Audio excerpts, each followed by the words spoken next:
अगर आपने या आपके कोई भी नियर एंड डियर ने कोई फ्लैट या अपार्टमेंट बुक किया है और उसका पोजीशन अभी तक नहीं मिला है, पोजीशन मिलने में बहुत डिले हो रही है, तो ये वीडियो आपके लिए है।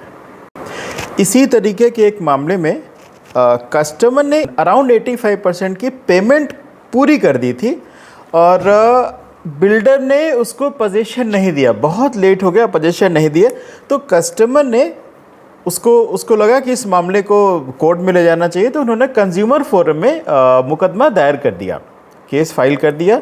और consumer forum, national consumer forum का जो वर्डिक्ट आया, जो जजमेंट आया, वो कस्टमर के फेवर में आया। उन्होंने कहा कि जो भी पैसा आपने दिया है वो सारा पैसा आपको वापस होना चाहिए, उसके ऊपर आपको 9% का रेट ऑफ इंटरेस्ट भी मिलना चाहिए। नमस्कार, मैं ऋषिराज श्रीवास्तव सरल विधि में आपका स्वागत करता हूं। आइए इस केस की थोड़ी डिटेल्स बता दूं आपको। नाम नहीं लूँगा, नाम अगर आपको देखना है तो डिस्क्रिप्शन बॉक्स में मैं पूरा केस ही डाल दूंगा, वहां से आप नाम देख सकते हैं, कौन सा बिल्डर है, कौन कस्टमर है। बट अभी मैं यहाँ पे नाम नहीं लेना चाहता, एक काल्पनिक नाम रखता हूँ। मिस्टर अशोक है, मान लीजिए। मिस्टर अशोक ने गुड़गांव के सेक्टर 112 में एक डेवलपर है जिसके पास एक फ्लैट बुक किया था, अराउंड 3500 स्क्वायर फीट का फ्लैट बुक किया था उन्होंने, जिसकी कुल कीमत करीब 2,35,00,000 रुपए से ऊपर की थी।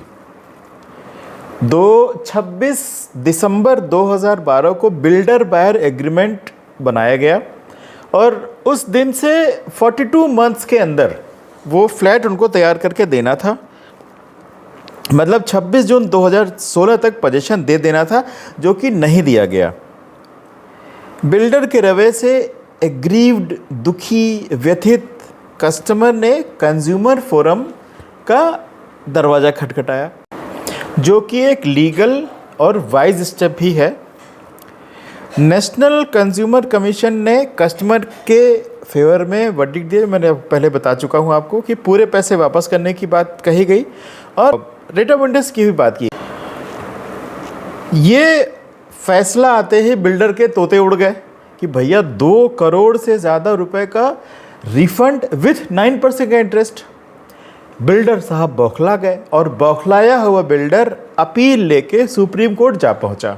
अब सुप्रीम कोर्ट में क्या होता है, ये उसका डिस्कशन है। मैं एक डिस्क्लेमर दे दूं यहाँ पर कि मेरे वर्ड्स और सेंटेंस की लीगल ऑडिट ना करें, क्योंकि मैं इस पूरे मामले को बहुत सिंपल लैंग्वेज में आपके साथ आपको समझाना चाह रहा हूँ, चीज़ें क्लियर करना चाह रहा हूँ। जैसे आप अपने मित्र या दोस्त के साथ बैठ के बातचीत करते हैं, वो कोई चीज़ आपको समझा रहा है, तो मैं ओरिजिनल जजमेंट से वही चीज़ें कोट कर रहा हूँ, जो नॉर्मल चीज़ें हैं वही कोट कर रहा हूँ, जिससे कि हमको आपको समझने में आसानी हो। मैं ये मान के चल रहा हूँ कि आप एडवोकेट या लीगल प्रोफेशनल नहीं हैं, आप विक्टिम हैं या हो सकते हैं, या आपका कोई भी शुभेच्छु, कोई भी अपना नियर एंड डियर विक्टिम है या हो सकता है। दोनों पार्टियों के एलिगेशन, काउंटर एलिगेशंस, बहस मुबाहिसे, ये सब सुनने के बाद 3 जजों की बेंच थी सुप्रीम कोर्ट में। इनका जो वर्डिक्ट आया, जो फैसला आया, वो उन्होंने कहा कि साहब ये बिल्कुल जो NCDRC का, नेशनल कमीशन का फैसला है, वो बिल्कुल ओके है। और क्यों ओके है ये इसको मैं आगे डिस्कस करता हूँ। एक चीज़ पहले आपको बता दूँ, आप सब जानते भी होंगे, कोर्ट के काम करने का, कोर्ट में एक प्रिंसिपल है कि अगर कोई भी फैसला सेम तरीके के मामले में अगर पहले उन्होंने कोई वर्डिक्ट दिया हुआ है, तो नॉर्मली सारे फैसले उसी पैटर्न पे किए जाते हैं। केस का हवाला देते हुए माना कि नेशनल कमीशन का फैसला ठीक है। उन्होंने कहा, मैं वो जजमेंट ही पढ़ देता हूँ, वो पार्ट ही पढ़ देता हूँ। Having examined various decisions of this court which considered similar clauses in apartment buyers agreement and following the ratio laid down in Pioneer case, the submission made on behalf of the developer has to be rejected. We hold that the commission is correct in its approach in holding that the clauses of the agreement are one-sided and that the consumer is not bound to accept the possession of the apartment and can seek refund of the amount deposited by her with interest. एक सवाल builder की तरफ से उठाया गया था कि जब रेरा कोर्ट काम कर रही है, तो क्या कंज्यूमर प्रोटेक्शन एक्ट के अंतर्गत बनाए गए कमीशन को ये राइट है कि वो रियल एस्टेट के केसेस को सुने?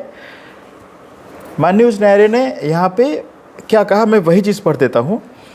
It is crystal clear that the Consumer Protection Act and the RERA Act neither exclude nor contradict each other. In fact, this court has held that they are concurrent remedies operating independently and without primacy. मतलब दोनों भी जो act हैं वो विरोधाभासी नहीं है। आप न्यायालय को गुमराह नहीं कर सकते। जब कानून बनाए जाते हैं तो उसका मेन पर्पस होता है, उसका प्रमुख उद्देश्य है कि लोगों को न्याय मिले। आप उसके साथ खिलवाड़ छोटी अदालतों में कभी कभी हो जाते हैं। जब आप सुप्रीम कोर्ट में पहुंचते हैं, उनके जजमेंट्स आप पढ़ते हैं तो आपको लगता है कि हाँ, कुछ तो बात है। कानून बनाने वालों ने कानून के बीच में कॉन्ट्राडिक्शन या कोई बड़ा है कोई छोटा है, ये पर्पस नहीं था। पर्पस था कि लोगों को न्याय मिले। अगर आप पूरा जजमेंट पढ़ेंगे तो आपको समझ में आएगा कि इस पॉइंट का जो कंक्लूज़न है, जो सार है, वो ये है कि कानून बनाने का उद्देश्य लोगों तक न्याय पहुंचाना है, न कि किसी भी अधिनियम एक्ट को आपस में लड़ाना। हाँ, इसमें थोड़ा लॉजिकल होना ज़रूरी है। अब ऐसा नहीं कि मर्डर का मुकदमा लेके आप चले जाएं कंज्यूमर कोर्ट में, या कार चोरी का मुकदमा लेके आप चले जाएं रेरा कोर्ट में, ऐसा नहीं है। थोड़ा लॉजिकल रहें, लेकिन हाँ, कोई एक्ट एक दूसरे के न्याय पहुंचाने के उद्देश्य को लेके बाधक नहीं हो सकता। ऑनरेबल कोर्ट ने कुछ पुराने केसेस का हवाला दिया, केस को साइटेशन में लिया, और वहाँ पे माननीय न्यायालय ने क्या कहा था और किस वजह से कहा था उसको भी यहाँ पे बताया है। बहुत खूबसूरत चीज़ें लिखी हैं कोर्ट में, वो वैसा ही के वैसा पढ़ देता हूँ।